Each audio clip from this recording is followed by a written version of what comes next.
With Saturday night's main event in the rear view, the Royal Rumble is up next this coming Saturday from Lucas Oil Stadium with over 60,000 tickets out. As far as people in the building, that would be an all-time record for a Royal Rumble. It would top the 1997 show at the Alamo Dome, which had 60K in the building, even though the actual paid number was more like 48,000. And they had people buying $5 tickets with discount coupons from Taco Bell in the days before the show. Hey, whatever works.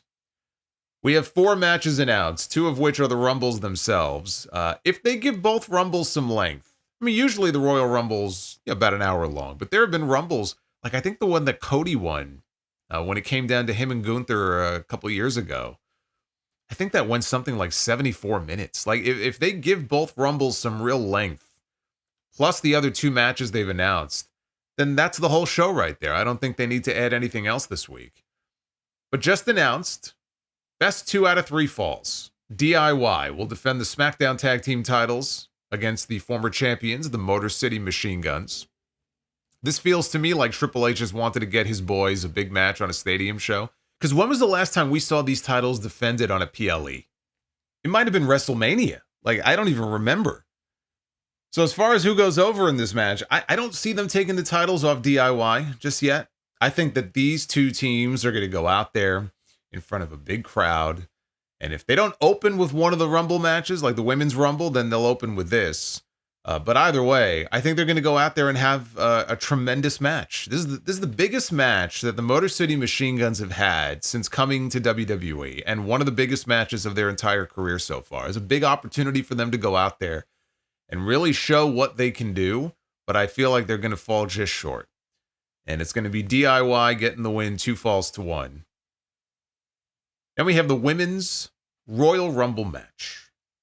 We didn't have a whole lot of names announced for this match until Friday night, when we had the parade of women coming down to the ring to declare themselves for the Rumble. And so what we know so far is that Bayley is in. She was the first one to declare.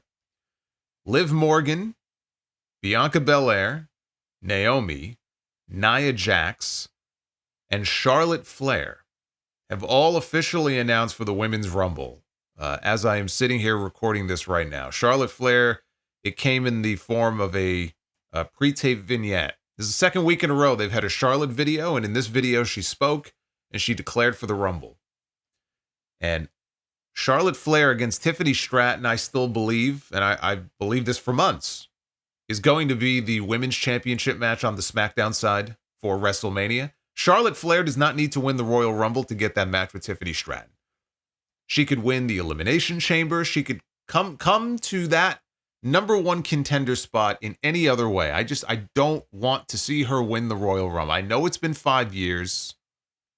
It's been 10 years since Roman Reigns won the Royal Rumble. That doesn't mean I want to see him win either. Question is, who wins? And who are some of the other surprise names that we might see in this match? Becky Lynch is somebody who's been talked about as being back soon in WWE. This would be a fine place for her to pop up. I would expect a Becky Lynch surprise in the Women's Rumble. Jordynne Grace. I think she's already under contract with WWE. I would be stunned if we don't see her in the Women's Rumble for the 2nd year in a row next weekend. Jade Cargill. She's not hurt. She's been seen at the Performance Center training now for the last week or 2.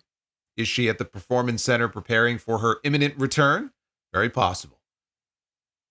She may be in the Rumble as well.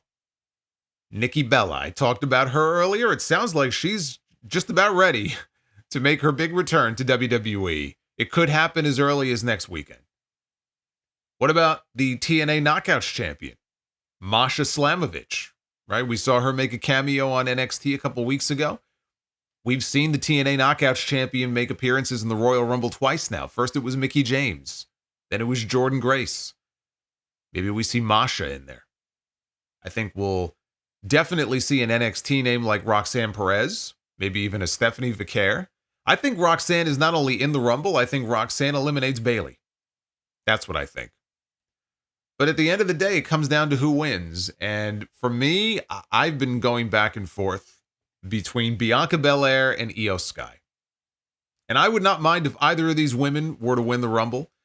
but I'm going with Bianca Belair as the one who I believe is going to win the Royal Rumble, and I believe we will end up with Bianca Belair against Rhea Ripley at WrestleMania for the Women's World Championship. I could be off here. They could still be building to Bianca and Jade, which is where I thought things were headed. We still have that storyline that has not been resolved. But that's the match that I am hoping to see at WrestleMania. But look, if we get Rhea and Io, that's cool too. But I think Bianca's going to win it.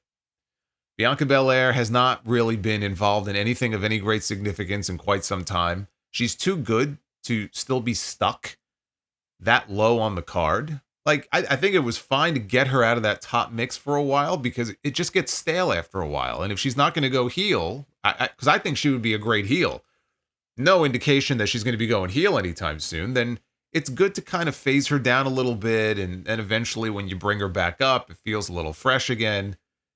It's time. It's time to get her back in that top mix. We have a ladder match for the undisputed WWE Championship. The logo belt and the winged eagle will be hanging high above the ring, with Cody Rhodes defending against Kevin Owens.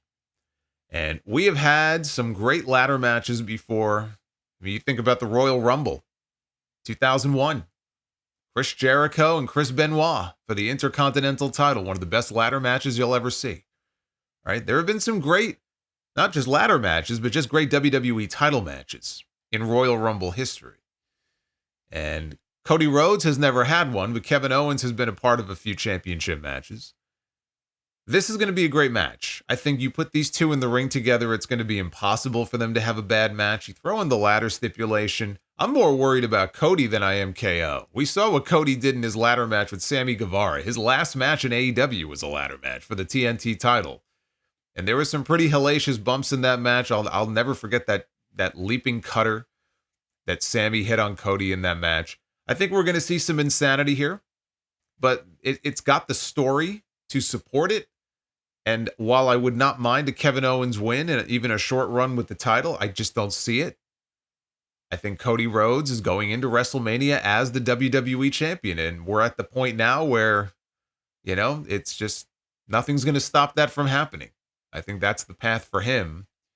Question is, does Randy Orton get involved here? We have not seen Randy Orton since he took a pile driver, a very shitty one, but he took a pile driver from Kevin Owens a few months ago. And he's been on vacation ever since. So I think this is the appropriate time to see him. Obviously, in a match like this, there's no disqualifications. So we could have Randy Orton show up and shove Owens off the ladder or shake the ladder just enough that he falls into an RKO, right? The big triumphant return for Randy Orton, and Cody Rhodes picks up the win. Now, remember the segment on Raw Monday night where Kevin Owens was really buttering up Sami Zayn. And then on the other night on SmackDown, he was wearing a t-shirt that says Sami Zayn forever. So like really trying to butter up his supposed best friend. I care about you. I want to see you become world champion. You deserve it. You can do it, right? It could be you and me at WrestleMania for the championship. But in order for that to happen, I have to first win the title. And that can't happen if I don't beat Cody. And he was making the comment that I know I have your back. And I know when I need you, you'll have mine. And so it was a great segment, the way he was trying to manipulate Sammy on Monday night. I feel like if Randy Orton is going to make his return here, Sami Zayn is not. Or if he does, he's not going to provide the assist that Kevin Owens is looking for. And in his time of need, his supposed best friend will not be there to back him up. And so Owens loses, but now that's the catalyst for Owens to turn against Sami Zayn. And in fact, I think after he loses this ladder match, because Sami Zayn's in the Royal Rumble, I think Kevin Owens is going to come out and cost Sami Zayn the opportunity to win that Royal Rumble. And he is going to cause him to be eliminated. Although you could also, if you wanted to, like if The Rock was going to be a surprise in the Rumble and not come out at number 31, I suppose you could do an angle where Sammy's on his way out, but before he even makes it to the ring, Owens takes him out and you kind of have an empty spot. You can do it that way too, but I feel like Sammy will not be there to help Owens. Owens will cost Sammy in the Rumble, and then we'll end up with a match between those two at some point. Whether it's Elimination Chamber or WrestleMania or whatever it may be. But Cody Rhodes is going to retain that WWE title. And then we have the men's 30-man or 31 Royal Rumble match with the most stacked lineup in terms of star power, the most stacked lineup in a very long time. Here are the names that have been officially announced so far. John Cena in what will be his final Royal Rumble ever. Roman Reigns, who has not even been in a Royal Rumble since, God, what year would it have been? I mean, when was the last time we saw Roman in an actual Rumble match? Was it 2020, right? 5 years, I guess. CM Punk. Seth, and we all know what happened to him in the Rumble last year. Seth Rollins. Drew McIntyre. LA Knight. Sami Zayn. Jey Uso, who in a backstage segment last night said that he lost to Gunther, and I guess the only way for me to get to the title now is to win the Royal Rumble. So Jey Uso is going to be in there, Rey Mysterio is going to be in there, and Shinsuke Nakamura announced in a pre-tape on Friday night that he would be in the Rumble. He, of course, is a former Royal Rumble winner. There's a bunch of former Royal Rumble winners in this match. Nakamura won in 2018, Rey Mysterio won in 2006. Drew McIntyre won in 2020, which I think was like the last great Royal Rumble match.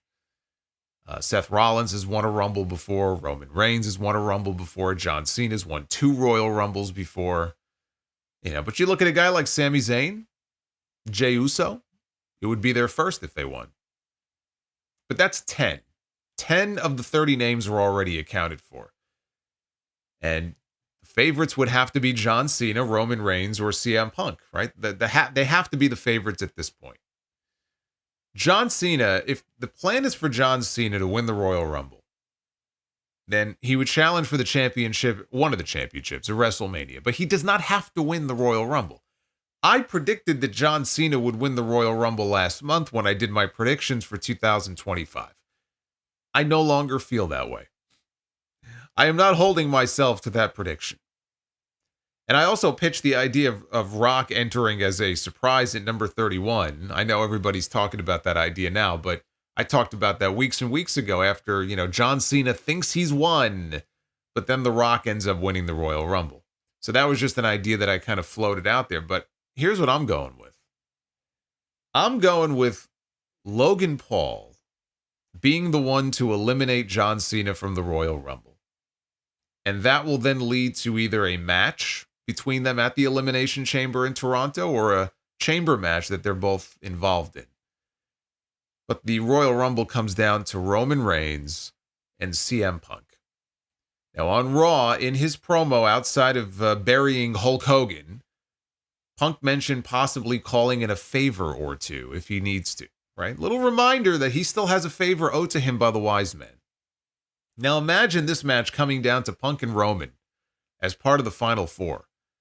And Punk cashes in on that favor with Paul Heyman creating some kind of a distraction that leads to Roman being eliminated, right? Now, I'm not saying it's an outright turn, like Paul Heyman has turned on Roman Reigns and he's back with CM Punk. I'm not saying that, but something that leads to Roman getting dumped. And CM Punk wins the 2025 Men's Royal Rumble match. I'm going with CM Punk for the win. I'm going with CM Punk and Bianca Belair as your 2 Royal Rumble winners. I think in the Rumble match, they're going to give the Iron Man spot to one of 2 people. It's going to be, or the Diesel spot, as it's called. Not the Iron Man spot is different. The Iron Man spot is you're in there for fucking 40 or 50 minutes before you get dumped. I don't know who gets the Iron Man spot in the Rumble this year. I was thinking maybe Carmelo Hayes. But I think the Diesel spot is going to Braun Breaker or Jacob Fatu. And I'm thinking Jacob Fatu, especially after what we saw last night. And as far as surprises, the one, and is it really much of a surprise? I think almost everybody thinks this at this point. But yes, Joe Hendry is going to be in the Royal Rumble. It goes without saying. Joe Hendry will be there with his TNA World Heavyweight Championship. I guess the only question I would have is, does Nick Nemeth get a surprise spot in the Rumble? And do they have Nick Nemeth eliminate Joe Hendry? which could then lead to a rematch, on TNA television.